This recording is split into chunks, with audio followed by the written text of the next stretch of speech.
Hi kids, welcome to another episode of Miss K's Earth Science. Today we're going to start Unit 7, which is weather systems. And you might be wondering, Miss K, what are you wearing? I'm rocking my tie-dye that I got in California in Haight-Ashbury last summer. Why tie-dye? Because if you have not already, you will see a rainbow in your life. Not just once, you'll see many. And right now that it's spring, you're probably going to see a lot. Always look for the golden light. We'll talk more about that. When you see everything looking gold outside, that's rainbow weather. So, why rainbows? Why now? Because weather involves rainbows. Again, you're going to click the link so that you can view the slideshow that I'm attaching to this lesson. You'll hear me in the background. I'm going to make this video as short as I can. But let's talk about rainbows and light and the weather. Okay, you ready? Let's begin. Okay, today we're only going to use, again, slides 1 through 18, and I'm going to walk you through it. This is the beginning of atmospheric energy, the unit on the energy of the atmosphere. And you might recall, where does all that energy come from? From our dear friend, the sun. So I don't know if you've ever seen one of these. This little glass object in the shape of a triangle, this is called a prism. A prism, P-R-I-S-M, prism. And as you can see, what a prism does is generate rainbows. How?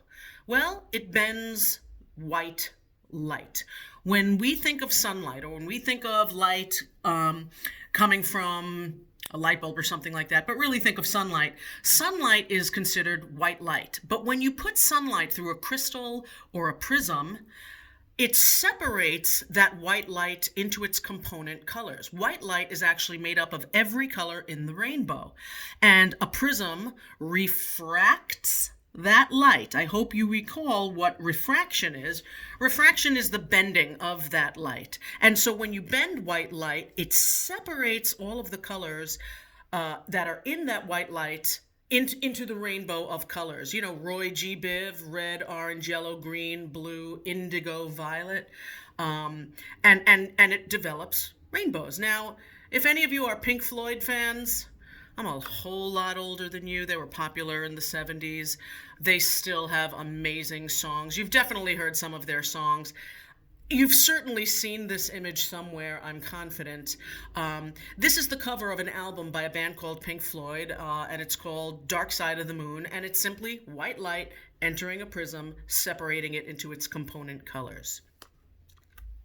Okay, here's a real rainbow at a beautiful waterfall. And for scale, here are some people. This is in Iceland. You don't need to go to Iceland for rainbows. Rainbows occur after, obviously a rain, when it's starting to clear up and the sun is at like a 30 to 45 degree angle in the sun. Always, to see a rainbow, put your back to the sun. That's where you'll find rainbows, and it's easy to tell when the earth has this golden hue, when everything outside kind of looks like gold. That's rainbow weather. You can often see them. Okay, so how does the sun's energy get to the earth? The sun is 93 million miles away. How does it get here? Well, it gets here in waves, specifically electromagnetic waves. Say it out loud. Electromagnetic. Don't fear the word. It's just energy traveling in waves. Okay, so what is electromagnetic energy? And you might see it abbreviated as EM, electromagnetic energy. Well, it's starlight. When you go out at night and you look up and you see stars, that light is reaching you in waves, electromagnetic waves. And sunlight is starlight. The sun is a star. And I want you to recall that when I was teaching you temperature conversions, I said there's Fahrenheit and Celsius, and there's this other unit called Kelvin. Kelvin goes all the way down to a theoretical temperature of absolute zero. That's when all motion ceases. Well, energy is given off by all objects that are above absolute zero. And guess what? All objects are above absolute zero. So it could be this computer, it could be this marker, it could be, a glass, it could be the table, the door, the house, a car. Any object has a temperature. And whether it's a solid, a liquid, or a gas, those molecules are vibrating. Remember that absolute zero is a theoretical temperature where all the motion of molecules cease. So that means that energy is in fact given off by all objects above absolute zero, and that means energy is given off by all objects. Something good to remember, electromagnetic energy again travels in the form of waves. Now, this is a word I've used before in class, but I want you to remember it. Now I'm teaching it to you officially. The word is insolation. Insulation. It's pronounced insulation, but this is not like what's behind your walls. This is not insulation with a U. This is insolation. Sol. ¿Cómo se dice son en español? Sol. Insolation. And this word is a combination of three words. Incoming solar radiation. Incoming solar radiation. They took the in from incoming, the sol from solar, and the ation from radiation to create insolation. So I'm going to be using this word in future lessons. Please make sure you know what insolation is. It's simply sunlight coming to the earth. The sunlight that reaches the earth is insolation, incoming solar radiation. And it comes in the form of electromagnetic energy that we receive. Now, electromagnetic energy travels in waves.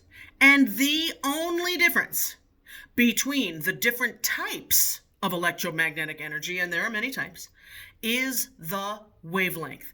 Please memorize this. The only difference between the different types of electromagnetic energy is the wavelength. So what does that mean? Well, here's a wave. Normally I would have you draw this in class, and I've drawn this for you before. We talked about it with P waves and S waves and, waves at the beach. We've talked about crests, which are the tops of waves, and troughs, which are the bottoms of the wave. A wavelength, it sounds like it's going to be some scary scientific thing. It's really quite simple. A wavelength is the length of a wave. Well, how do you measure a wave? You measure it from crest to crest, or from trough to trough. Most people do it from crest to crest, from the top of one wave to the top of the next wave, from one point in one wave to the same point in the next wave. That is a wave length, and it is literally measured in centimeters. Could be measured in meters, could be measured in millimeters or nanometers or kilometers. They do it in meters. Remember, metric system is easier than our system. It is. It goes in units of 10. Okay? So it's literally a length. You can measure a wavelength with a ruler. So don't fear what a wavelength is. It's just the distance from crest to crest. Now, rainbows. What's the difference between all the colors of a rainbow? What's the difference between red and orange and yellow and green? The wavelength. The wavelength.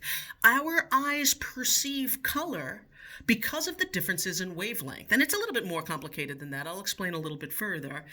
But color is the result of different wavelengths. And so here you see a diagram of two different wavelengths.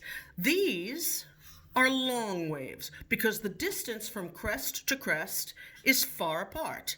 These are short waves because the distance from crest to crest is closer together. Here's what you need to know about waves, and you need to know this.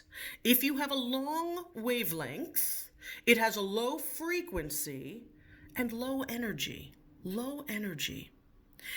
If it's a short wavelength, it has a high frequency and high energy. Well, what does that mean? Frequency means if I were to build a little rope right here, and we were to count how many of these waves would pass that point in a single minute or in a single second. How many waves per second? Let's do it that way. How many waves pass in a second? That is the frequency. How frequently a wave passes a given point per second. Okay? So if this is going to have less frequency, right? This wave passes, then it takes some time for the next wave to pass. It takes some time for the next wave to pass because they're further apart. Their wavelength is further apart. These are short waves. They have a higher frequency. In other words, more of these will pass a given point per second if allowed to. And because of that, short waves have higher energy. Well, what does that really mean? Short waves have power. If I were to ask you which one do you think is more dangerous, I hope you would choose short waves. Now, that might be counterintuitive. I know it seems like these are big. They must, slam into things. Like, picture the waves at the beach. That's a form of energy, right? Big waves are going to crash down. Yeah, but think of it like this. If you had a brother who came over and punched you once and hurt you, and then came back in an hour or in a day or something and punched you again, it would hurt, but you would have some time to heal. But if he came over and punched you over and over and over and over again, that would cause some damage. Short waves are more dangerous. They pack more energy. They have more power behind them because they just keep coming. They have such a high frequency. Long waves have low frequency, less energy, okay? Short waves are more dangerous. Please remember this. The only difference between colors and different types of energy is the wavelength. Grab your reference table, folks. You're looking for page 14.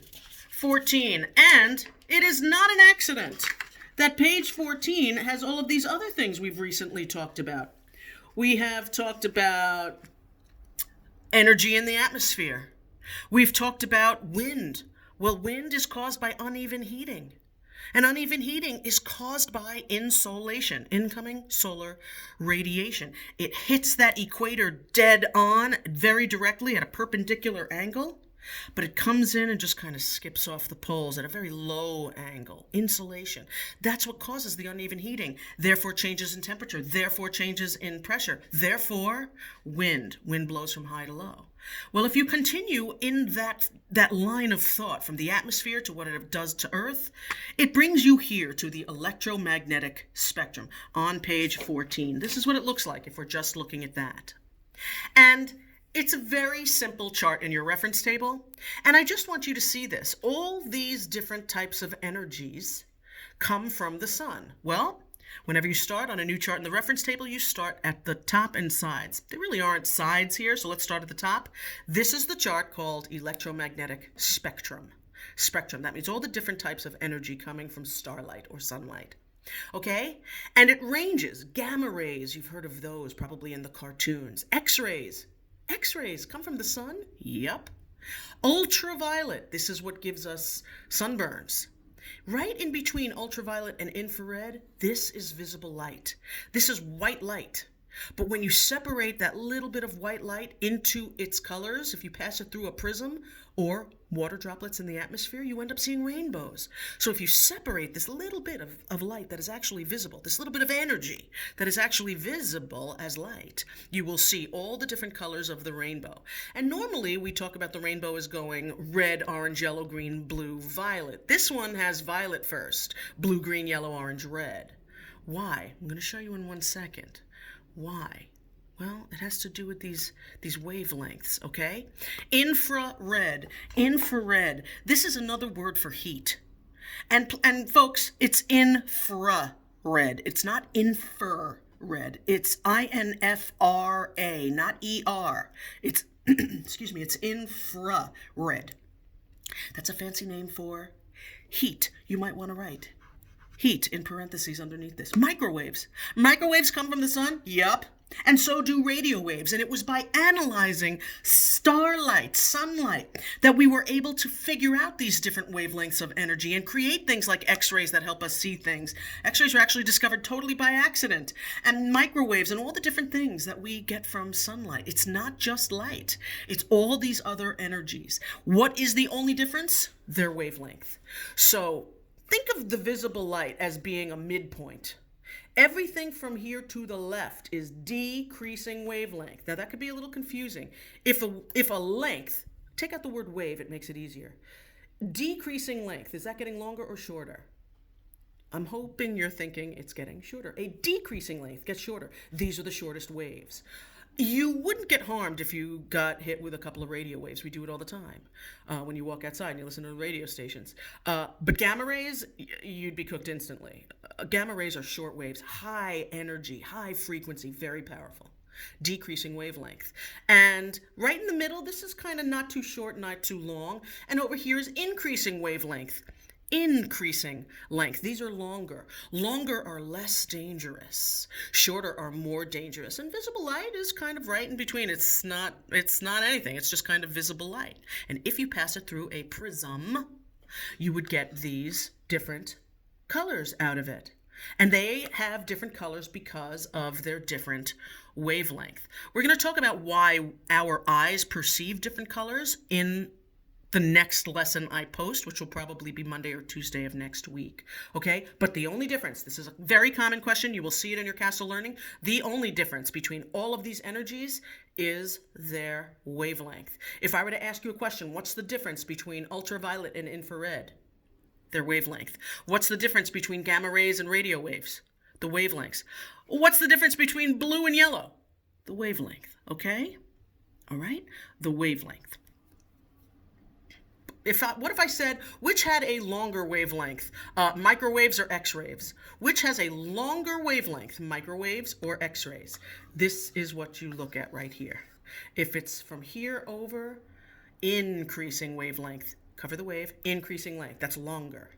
Decreasing wavelength, decreasing length, that's shorter. Think of visible light as a midpoint, which has longer wavelengths, microwaves. Okay, this is the same thing that I just said. This is the picture of the reference table right here. Please remember, in this case, the chart is kind of easy. They are arranged, the electromagnetic spectrum is arranged in order of increasing wavelength. They're getting longer. So this is the shortest, this is the longest. Shortest, longest. High energy, that would make it also high temperature. Energy, vibration, the more motion, the hotter it is. Remember that? Heat is the result of motion. That results in higher temperature. High energy, high temperature, short wavelength. Short is powerful. Low energy, low temperature, long wavelength. The only difference is their wavelength, okay? So if we look at the colors again, this is a little longer than that violet, red. And the next one after the color red is infrared. Heat is even longer than this. So heat is not dangerous. It's not dangerous. It's just warmth, right? But ultraviolet is the stuff that burns your skin. So one past the color violet, the light with the wavelength of violet is ultraviolet, right? Here's red, here's infrared. Here's violet, here's ultraviolet. All of this, remember, is just a magnification of this little area. So red, infrared, violet, ultraviolet. Once we start getting past here, ultraviolet, that's what gives us skin suntan, sunburn, really. This is another image, just really short. Here's gamma rays, X-rays, ultraviolet, infrared, radio. And this is showing you the actual size. So for scale, something like a gamma ray is the size of a nucleus. That's the size of the wavelength, the nucleus of an atom. That's how wicked short the wavelength is. It's the length of the nucleus of an atom. That's crazy short. Gamma rays, super, super powerful. X-rays, about the size of an atom from crest to crest. Ultraviolet, oh, well, look at this. Ultraviolet, the size of a virus. God knows we're all learning about viruses right now. So ultraviolet is about the wavelength of a virus, a bacteria even. There's a few different wavelengths of ultraviolet. There's a lot that's considered ultraviolet. All right, pinheads, fingernails is infrared. A human is about the size of a radio wave over here. Skyscrapers, Mount Everest. All right, so there's all different wavelengths with all different types of energy. Excuse me. Okay, and there she is, our beautiful sun. You might wonder what this is. This is an actual photograph of the sun, and you'll notice that around the equator of the sun, it's kind of active. This is a solar flare. Every once in a while, the sun kind of hiccups, and these solar flares are monstrous. You could probably fit 100 Earths in this loop, because that's how massive the sun is. And every once in a while, the sun ejects these. These are called, these are called coronal mass ejections. Corona. Not the virus. Corona means crown. And the crown of the sun, all this red around here, every once in a while it hiccups and bursts out with this mass ejection, coronal mass ejection, CMEs. They're commonly called solar flares. Well, these solar flares come blasting through space, and if they hit the Earth, they can have consequences on our electrical systems. You might think Verizon sucks when a call gets dropped, but really we just got hit with a solar flare and it screwed up Verizon. Verizon has nothing to do with it. You can blame the sun, all right? But our sun, gives out all kinds of energies. NASA has the ability to detect all of these different energies. These are all pictures of the sun, but instead of viewing them in normal visible light, this is viewed in radio waves. This is viewed in infrared. This is viewed in visible light, believe it or not. Ultraviolet, extreme ultraviolet X-rays. And by analyzing these different types of wavelengths, we can absolutely see different stuff. We can learn more about the sun by viewing it in other wavelengths. Our eyes can't perceive these, but we have created technology that allows us to see the invisible. And that teaches us all kinds of things about the sun and other stars and other things in space. This is another beautiful, a much clearer picture of, also a picture of the sun viewed in different wavelengths. SDO is the I think it's the Solar Dynamics Observatory. It's a satellite that orbits the sun.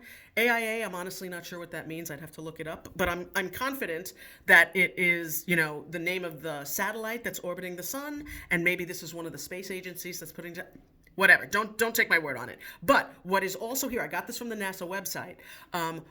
9.4 nm, that stands for nanometers.